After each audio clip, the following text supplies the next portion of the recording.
एकत्र आलेले आहेत एका व्यासपीठावर, एका मंचावर आणि जवळजवळ जाहीर केलंय की आता पुढचा प्रवास एकत्र असेल. कसं पाहताय? नाही, अतिशय आनंदाचा क्षण होता जेव्हा विंगेतनं एका बाजूने राज ठाकरे साहेब, दुसऱ्या बाजूने उद्धव ठाकरे साहेब आले. लोकांनी हस्तांदोलन केलं आणि भाषणंसुद्धा प्रचंड पॉझिटिव्ह झाली. कसं असतं की दोन पक्षांनी जर एकत्र येत असेल तर सगळ्यात आधी वरिष्ठ नेत्यांनी ते ठरवायला लागतं.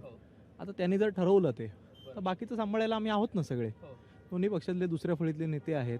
बाकी ज्या काही फॉर्मॅलिटीज आहेत, जागा वाटप, काय अजेंडा असेल, कसा प्रचार करायचा, काय करायचं, हे सगळं करायला आम्ही आहोत. केवळ दोन पक्षप्रमुखांनी ते ठरवणं गरजेचं होतं.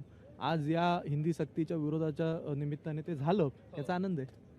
राज ठाकरे असं म्हणाले की जे बाळासाहेबांना नाही जमलं ते फडणवीस यांनी करून दाखवलं.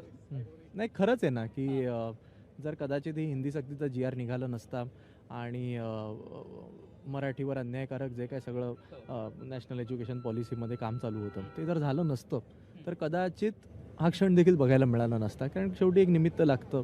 हे निमित्त मराठी माणसावर होणाऱ्या अन्यायाच्या विरोधात उतरण्याचं झालं. शिवसेनेने पुढाकार घेतला, मनसेने पुढाकार घेतला आणि दोन्ही नेत्यांनी सुद्धा मनाचा मोठेपणा दाखवला. कारण आपल्याला आठवत असेल आमचा मोर्चा 7ला होता, त्यांचा 6ला होता. मग एकत्रित दोघांनी ठरवून 5ला केला. मग मोर्चा रद्द झाल्यानंतर बाबा आपण मेळावा तरी घ्यायचा ते ठरवलं. दोघं आले सुद्धा एकाच वेळी. सुंदर कार्यक्रम झाला. आज बाळासाहेब ठाकरे असते तर त्यांच्या भावना काय असत्या? तुम्हाला काय वाटतंय? मला काय, प्रत्येकाला हेच वाटतंय की त्यांना तर आनंद झालाच असता आणि महाराष्ट्रातल्या प्रत्येक मराठी माणसाला आनंद झालाय.